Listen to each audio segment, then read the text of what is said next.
Welcome to Around the Track, the most exciting 15 minutes in wealth management by Dynasty Financial Partners and hosted by CEO Shirl Penney. Hello, and welcome to another edition of Around the Track, the most exciting 15 minutes in wealth management. I'm your host, Shirl Penney, founder and CEO of Dynasty Financial Partners, and I'm incredibly excited about today's episode of Around the Track because I'm joined by a great friend and client, Matt Kilgroe, who is a co-founder and CEO of Cyndeo Wealth Partners based here in St. Pete. So Matt, thank you so much for sitting down for this conversation. Of course. Thanks for having me, Shirl. All right, so you've seen the show, so you know there's really only one rule.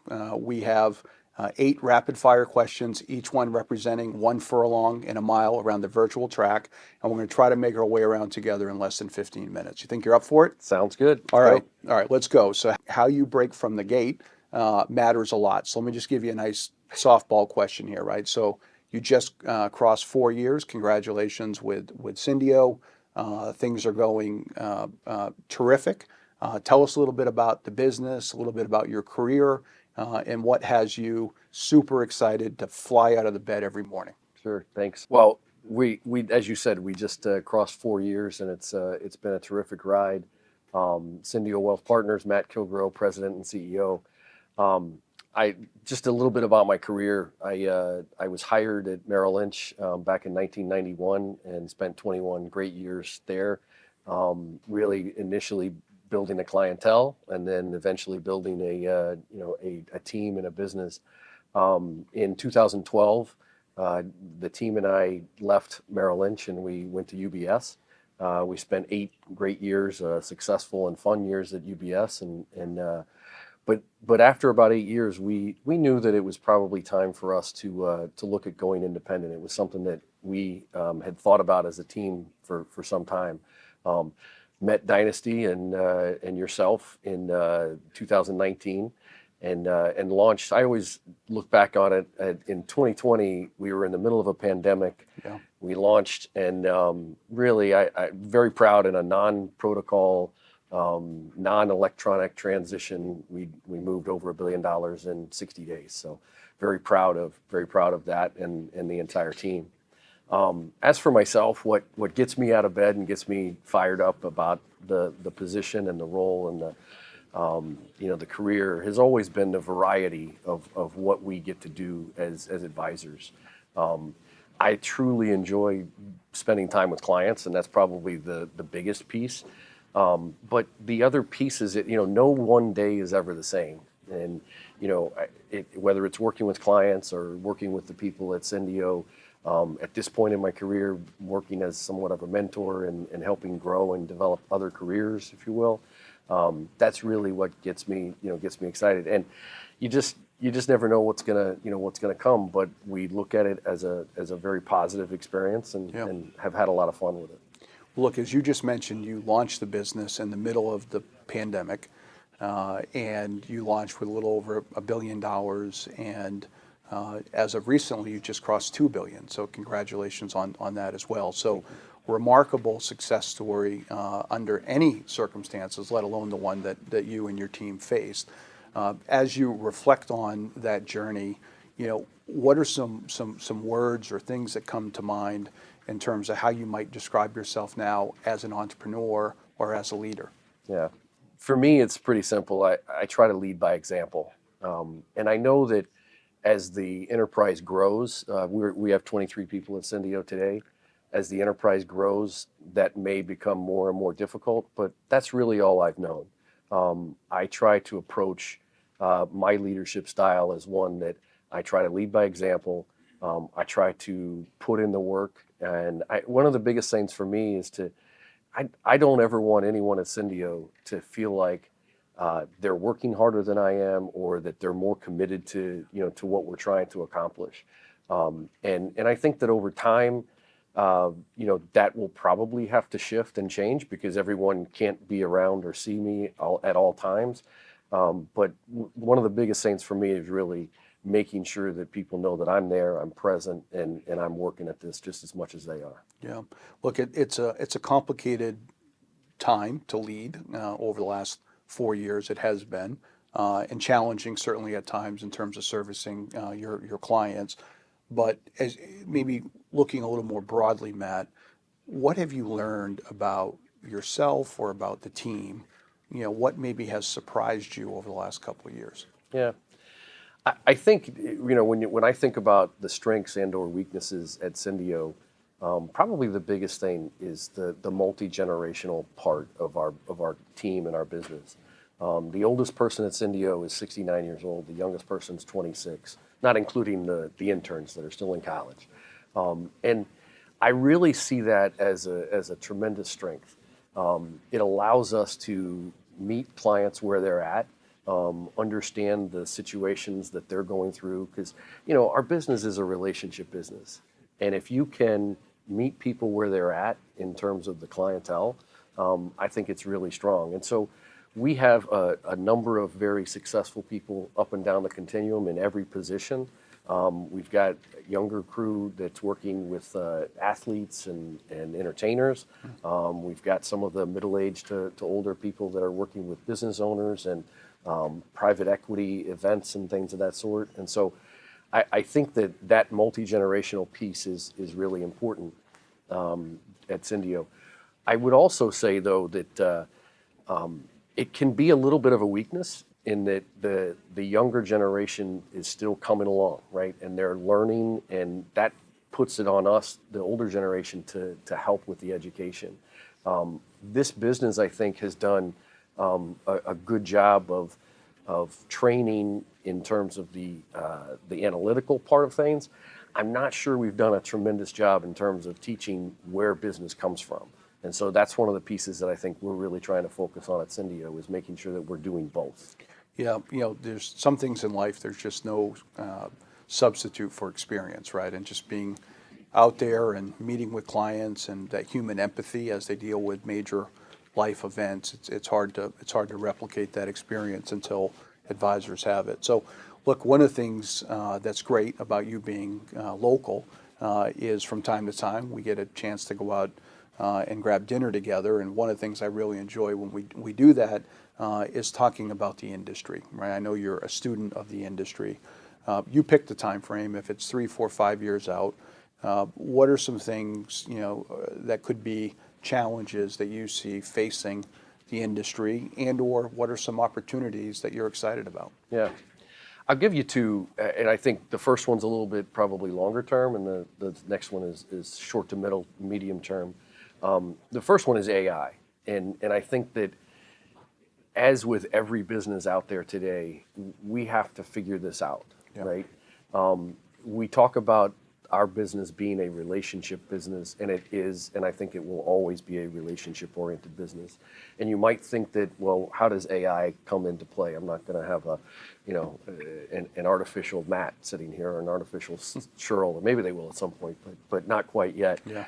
But AI is really going to change every business. Everyone has to have a plan. Everyone has to look at how can it improve their productivity. And so I think that that's one of the biggest things that as an industry, particularly as a firm, I want to make sure that we're capitalizing on. And the second, I think probably a little bit more immediate, is the grain of the FA workforce. I'm not sure the exact statistic, but I think the average advisor in our industry is roughly 60 years old. Yeah. And so there's going to be a huge transition that will take place over the course of the next 10 years with younger advisors coming along.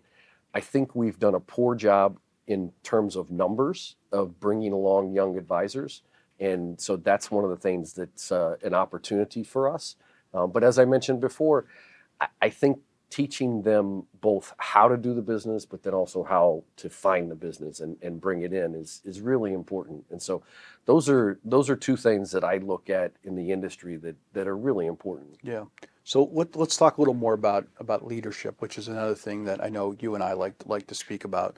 We say here at Dynasty, you're either winning or you're learning, right? There's no losing, right? Because when mistakes happen, you can learn from it. Reflecting back over the course of your career, over the last 4 years, you've been a CEO now for 4 years. There's going to be many first-time CEOs watching this conversation. There's going to be some people who are about to become a CEO. Can you think of any piece of advice that maybe someone has given you, or advice that you would offer now, given your experience, that I'm sure there's been times where you put the hand on the stove and had to learn things the hard way, or maybe some things that you didn't think you were capable of, but now you realize that you are through the journey that you've been on over the course of your career? Yeah. I think if I had to dial in on,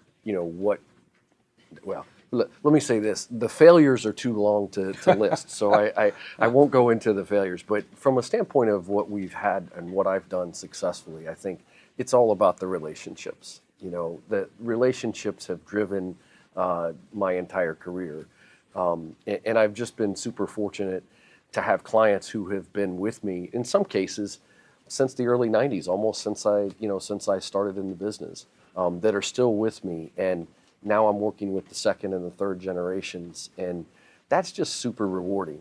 So I would tell anybody moving into this industry or moving into the CEO slot, don't forget about that. That's probably the biggest thing.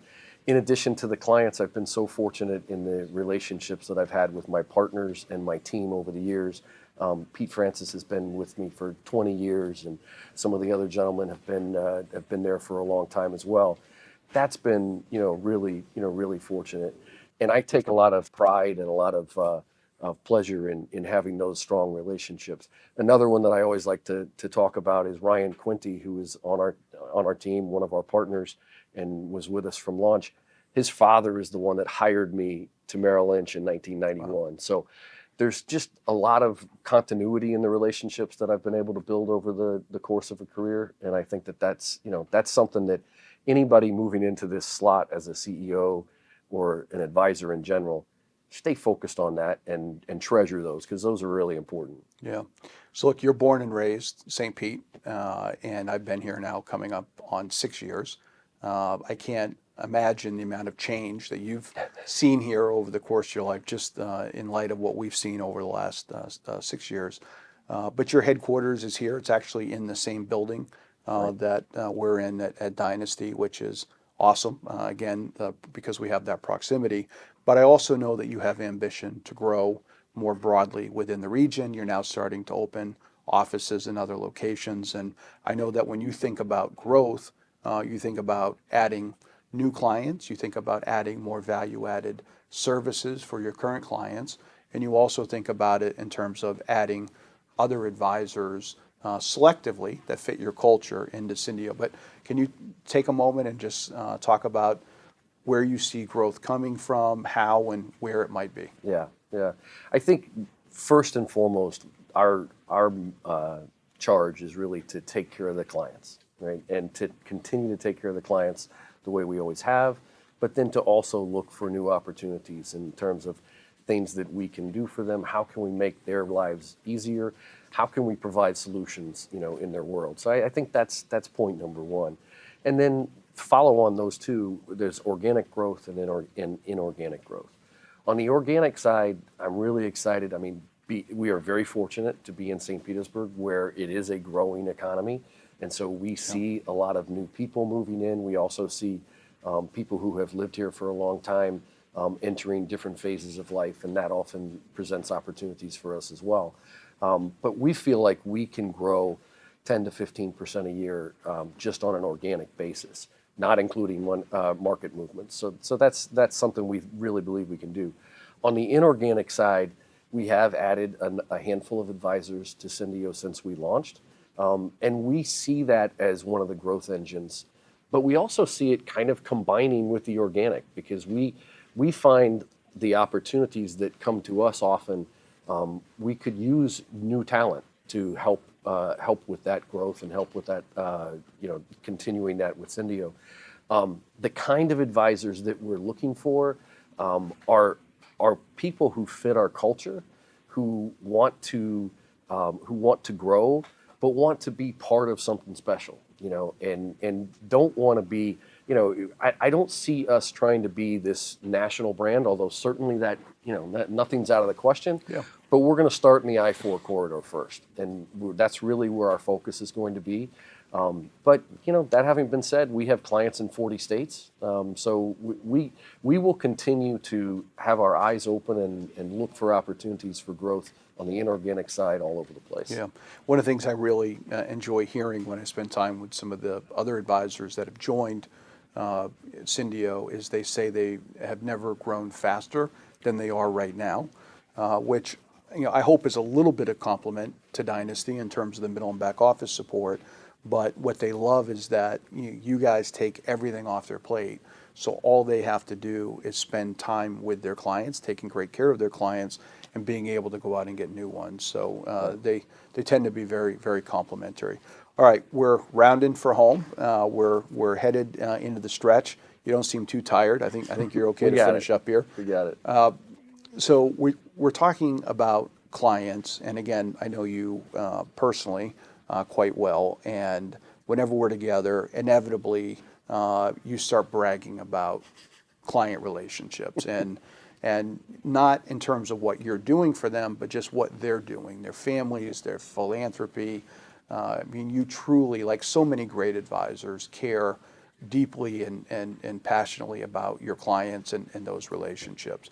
But a question I like to ask advisors from time to time here on the show is, what would you hope that your clients would say about you when you're not in the room? Yeah, that's a great question. There are three things that I would hope. The first one is that he's competent, that he knows this industry, he knows this business, he knows what he's doing, and I have tremendous confidence in that competency. But secondly, I hope that they say that I trust him. Yeah. And then thirdly, I hope that they say that I like him. And I say that, I'm reflecting on Matt, the advisor, but I would hope that clients say those three things for all of the advisors that are at Cyndeo. About your brand. About Cyndeo, about Yeah. the advisors and everyone there. And you're never going to be in the room when you're not, when you're having these things said about you, but it's that's aim. And we talk about that with the younger advisors. We say, look, in order to get a new client, that they have to like you, Yeah. they have to trust you, and they have to know you're competent. And so those are the things that we're trying to teach and trying to instill in everyone at Cyndeo. All right, I love it. Okay, Matt, we're at the finish line. I'm going to ask you the same question that I've asked the last 50 or so guests on Around the Track, so it will be no surprise to you. I want to ask you, what is your big triple crown, meaning what is that big, seemingly unattainable goal that is out there that you're working towards? So, within our horse racing stable, we'd love to win any of the races within the Triple Crown, let alone the Triple Crown itself. But that's what the trainers, the jockeys, the owners, everyone is gearing towards. So if you look out a number of years, what is that Triple Crown, that big, bold, audacious goal that Matt Kilgroe wants to grab? Yeah, it's great. Well, first of all, we tend to look at the business like a marathon, not like a horse race. Yeah. But I understand There are long races. We're going with the theme. The Belmont Stakes is a long race. Yeah, and really for us and for me, if I look at that, the key is really to be able to grow 15% in 12 months. If we look back and say we grew by 15% on an organic basis. We will have done really well. As you know, when numbers get larger, it gets harder and harder to grow by those percentages. So I hear. At 2 billion, you got to go find 200 million new assets next year. And so, but I think we can do that, and I think that would be a tremendous accomplishment. Secondly, it would be great if we could find 1 to 2 new advisors or advisory teams to join Cyndeo. People that fit the culture. People that that want to be part of Cyndeo and that look at the business and look at life in the same ways that we look at it. Awesome. Matt, thanks so much for sitting down and having this conversation. You're a great friend, you're a great advisor, and you're a terrific leader as well. And we very much appreciate having you and all of your partners at Cyndeo as a client of us here at Dynasty. Thanks, Shirl. It's our pleasure, and we are very happy being a part of the Cyndeo network, part of the Dynasty network. Maybe someday it will be the Cyndeo There network. you go. Think big. And thank you to all of you for tuning in again for another episode of Around the Track.